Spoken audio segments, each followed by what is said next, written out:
goals of 59 of the world's poorest economies. Every year, 5.8 trillion liters of clean water is used in textile dyeing processes, and this water is enough for the consumption of 530 million people for 1 year. And every year, 303 billion tons of carbon dioxide is emitted from the fashion industry, and that requires plantation of 22 billion trees annually to offset the impact on climate change. 20% of world's water pollution comes from textile wet processing according to a World Bank report. And this is equivalent to 3.7 billion Olympic-sized swimming pools. So welcome to Sustainable Development, which is all about meeting needs of the present without compromising, but rather contributing to the ability of future generations to meet their own needs. As far as textile and apparel are concerned, sustainability is all about producing and consuming textiles and apparel in such a way that enough raw material and other resources remain available for future generations without harming people and the planet. This is the big picture of sustainability. In short, sustainability is all about people, taking care of the people, taking care of the planet, as well as taking care of the profits. So how can textile and clothing industry contribute in achieving sustainable development goals? We all know that there are 17 sustainable development goals and 169 targets. So there are at least 169 different ways to contribute towards the achievement of sustainable development goals, and sustainable cotton is just one of them. The first sustainable development goal is to end poverty in all its forms everywhere. The pandemic threatens to push over 70 million people into extreme poverty, and textile and apparel industry can contribute towards the achievement of this SDG by creating new jobs, increasing workers' minimum pay, paying workers' social security, introducing their shares in the business, and providing them life insurance. This is the second SDG. Globally, 1 in 9 people go hungry every day according to the World Food Programme. That's nearly 800 million people.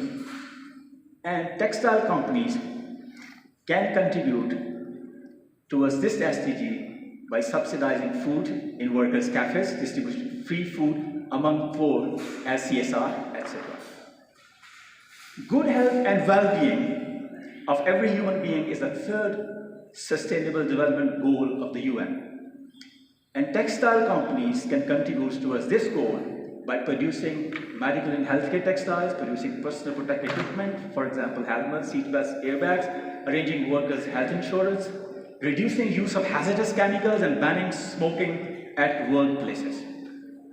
Fourth goal is provision of high-quality education to everyone.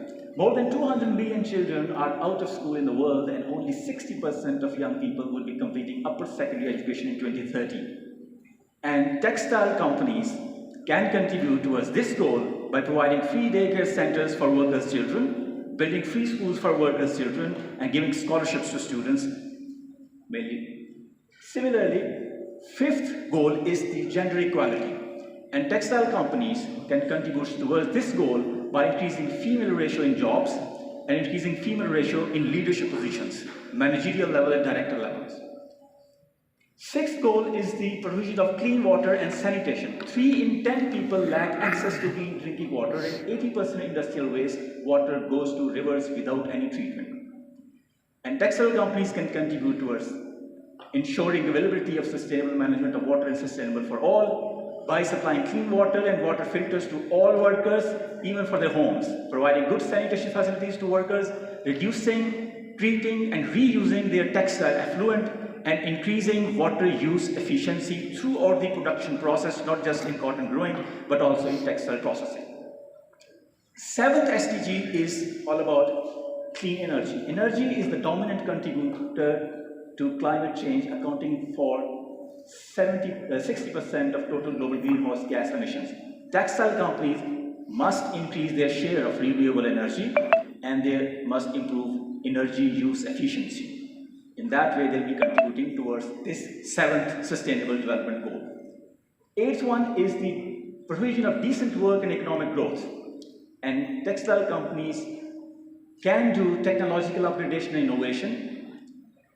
They should give equal pay for equal work, and they should ban forced labor or child labor. Most of them already are banned, assuring full labor rights and safe working environment, and this will contribute towards the achievement of 8th SDG. 9th is about industry innovation and infrastructure, and textile companies can contribute towards this goal by upgrading machinery for sustainability, increasing their R&D spending, supporting indigenous textile technology development, and improving workers' access to ICT. The most innovative country in the world is Switzerland at the moment, and their R&D spending is 3% of the GDP. And our country's entire educational spending is just 1.5% of the GDP. And most of the industries do not have any specific budget for R&D. Their R&D budget should be a percentage of their revenues, but most of them do not count like that. 10th is to reduce inequalities, and textile companies can contribute towards this goal by reducing salary inequalities among employees and becoming an equal opportunity employer, which most of the companies are already. As far as 11th goal is concerned, textile companies can contribute in this goal by providing sustainable housing for workers. There used to be a time when big companies used to provide housing for all their workers or most of their workers, but this trend is decreasing day by day. Most companies provide free transport, that's good, and all companies must endeavor to reduce their environmental pollution due to their business. This is actually the 12th SDG on which mostly currently our textile industry is focusing, and most of our earlier presentations were related to this SDG 12. And this is about sustainable management and use of natural fibers and other natural resources, responsible management of chemicals and all types of waste, reducing waste generation by prevention, reducing recycling and reuse, adopting sustainable practices and sustainability reporting, creating awareness about sustainability among all stakeholders. Most of the global good brands, they annually publish their sustainability reports, but most of our industries do not publish any sustainability reports. All good manufacturing companies in the world, they have sustainability targets for all the SDGs, not just 1, 2 SDGs. For all the SDGs, they have targets for every year, or for every 5 years, for 10 years. By 2030, they have certain targets, and every year they monitor their progress against those targets. And every year they publish their sustainability report, and our industry should also do the same. 13th goal is about building knowledge and capacity to combat climate change. And 14th one is to take care of the life below water, and this textile industries can do by going towards zero discharge of hazardous chemicals to rivers and seas, and by decreasing the use of materials which lead to microplastic pollution. One of the arguments against the staple polyester these days is the issue of microplastics. All textile products made from staple polyester, they shed microplastics during every washing and laundering cycle. And that is not biodegradable. If this goes to rivers and water streams, this is not good for the living beings there. So it's a worldwide concern, and this is one point against which you can basically market your cotton products. Cotton does not have this problem. 15th goal is about life on land, and textile companies can contribute towards this goal by using sustainable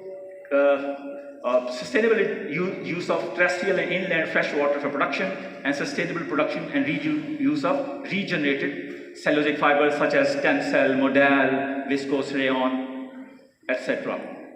16th goal is about peace, justice, and strong institutions.